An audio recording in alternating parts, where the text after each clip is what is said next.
Hello, I'm CJ Werleman, and in this week's episode, we uncover Israel's strategy to amplify the Muslim Zionist network as a cornerstone of its new public relations campaign.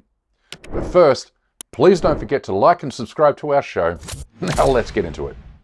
If there's one thing that we've learnt about Zionist propaganda during the past 9 months, it's that it's not only gone from bad to worse, but also become increasingly desperate, a reality that hasn't gone unnoticed by some of the more honest international media outlets, with many calling the Jewish state out for its blatant lies and absurdity.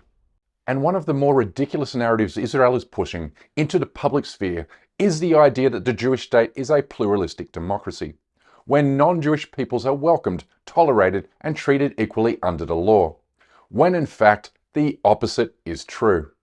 Israel operates a system of apartheid within its own borders and in the occupied Palestinian territories, according to 17 Israeli human rights groups and civil society organizations, all of whom have branded Israel an apartheid state. But this is where Muslim Zionists become Israel's useful idiots, even when in some instances Israel invents them to sell its propaganda, like in this photo here, showing an alleged Muslim Israeli soldier praying next to his Jewish Israeli comrade in Gaza. The photo is an easily provable lie, because first of all, Muslims and Jews do not face the same direction during prayer, with Muslims facing towards Mecca to the south and Jews facing Jerusalem to the north. And secondly, Muslims do not look straight ahead during prayer.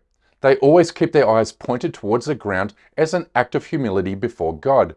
Nevertheless, Israel tried to pass this off as evidence of its claims of being an enlightened democratic society, as it commits genocide. Netanyahu's social media manager also played this trick in a recent tweet, in which he wants you to believe that Muslims and Jews happily coexist in the Holy Land, with only extremists standing in the way of his imagined coexistence. But by extremists, he means any Palestinian who resists Israel's criminal occupation of Palestine or its genocide in Gaza. And also, the man wearing the Islamic robe is not a Palestinian, but an Emirati government official who visited Israel shortly after his country sold out the Palestinians by normalizing relations with their Zionist occupiers 4 years ago. It was this so-called Arab normalization that propelled the Muslim Zionist movement into the spotlight. I mean, Muslim Zionists pre-existed the Abraham Accords, but only in tiny or insignificant numbers. Today, however, they are coming out of the woodwork to shill for Israel in exchange for fame and fortune. Like this Pakistan-born Muslim here, who wrote an op-ed saying, and I quote, "The Abraham Accords gave a breath of life to us Muslim Zionists, as it gave us an opportunity to support Israel and the Jewish people openly," end quote. This same Muslim Zionist helped a Jewish television outlet produce this propaganda video 4 weeks after Israel commenced its genocide in Gaza. As a Muslim of Pakistani descent who is also a religious Salafi, I have finally accepted the ideology of Zionism, which I believe to be based on peace, acceptance, and dialogue. Zionism is a peaceful ideology which should lead others to accept the reality of Israel as a legal and legitimate state for the Jewish people. Muslims should not fear or malign the political ideology of Zionism. Muslim Zionists are individuals who engage and center their relationships with Israel and Zionism while silencing, ignoring, and demonizing Palestinian voices, while also accepting Zionism's central premise that claims European Jewish migrants have a right to self-determination on stolen Palestinian land. But no real Muslim anywhere actually believes that Zionist settler colonialism on Palestinian territory is a right of the Jewish people. All true Muslims believe that the land belongs to Palestinians, and the same can be said for anti-Zionist Jews. Because real Jews, like real Muslims, don't accept Zionism.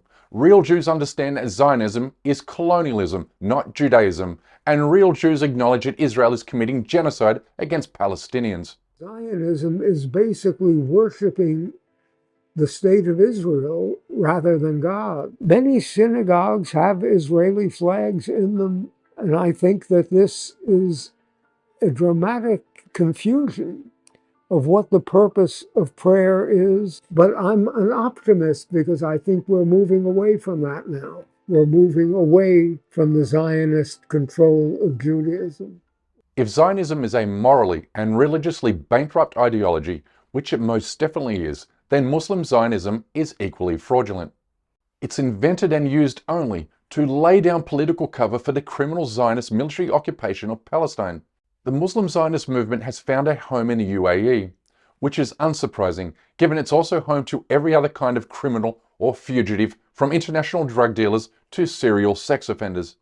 And now it's home to phony Muslims who spread propaganda for Israel, like this Emirati character here, Faris Hamadi. He loudly praises MBZ for normalizing his country's ties to Israel, but more recently, he criticized Muslims for boycotting the Zionist state as it commits genocide in Gaza.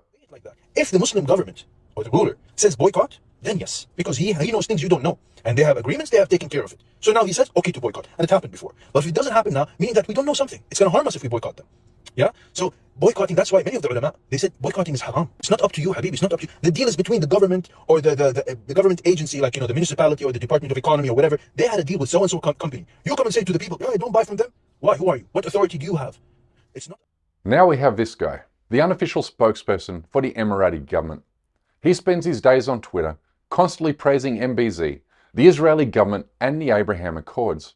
He also regularly lavishes praise on the Modi regime in India, even as it commits near genocide levels of violence against Muslims. And he also supports India's Hindu settler colonial project in Kashmir, as does the Emirati regime. And when he isn't licking the boots of anti-Muslim forces around the world, he comes after journalists like me on social media. He's accused me of having ties to the Muslim Brotherhood and Al-Qaeda, and he's also urged me to kill myself. Nice guy. These nefarious individuals are also tied to the Madkhali movement, which is characterized by a slavish loyalty to governments in the Arab world and based on the writings of Sheikh Rabi Madkhali.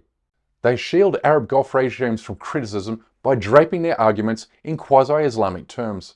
And they operate stealthily by attaching themselves to popular causes like the Palestinian Liberation Movement and then push narratives that absolve the treachery of the Emirati and Saudi governments against the Palestinian people.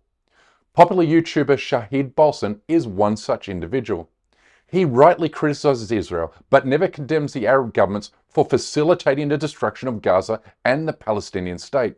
But even more tellingly, he claims the Emirati president and the Saudi crown prince represent the greatest hope for the entire Muslim world, which is a preposterous statement given the violence and bloodshed they have both inflicted upon Muslim lands during the past decade. And Balsan says that you're an irrational hater if you criticize his Arab leaders. In fact, he strongly rejects any form of opposition to monarchies and dictatorships in the Middle East because his sole job is to polish the image of Arab rulers online. You can learn more about him by following Daniel from the Muslim Skeptic.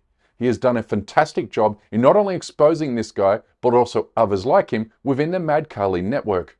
Because as he rightly points out, the Madkhalis and Muslim Zionists are products of the Zionist lobby and the RAND-sponsored Reform Islam network. Over the past 2 decades, Zionist groups have begun a transformation of Islam in the same way that they tried to transform, or they did transform, a lot of Christianity, Catholic and Protestant. Christianity reformed it. You have the same attempts on Islam.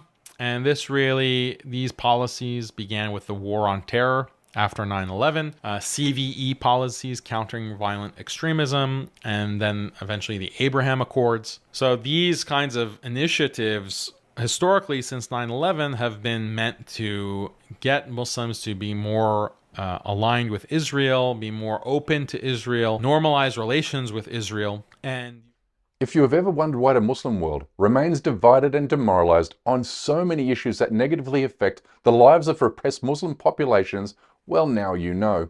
The enemies of Islam have meticulously infiltrated and sabotaged every Muslim liberation cause to sow doubt, confusion, and division, which is why these networks and individuals must be exposed and countered.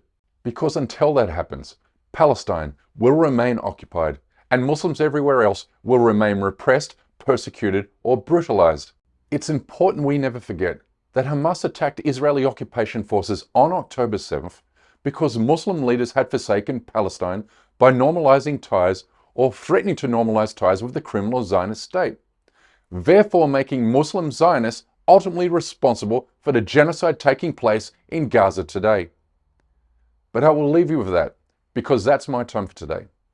Please don't forget to subscribe to this channel, and we kindly ask you please support our effort to expose and confront injustices in the Muslim world by becoming a member of this show at patreon.com/Habib patreon.com/CJWellerman.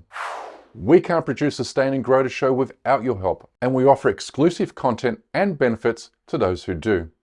But for now, good night, good morning, wherever you are, and stay blessed.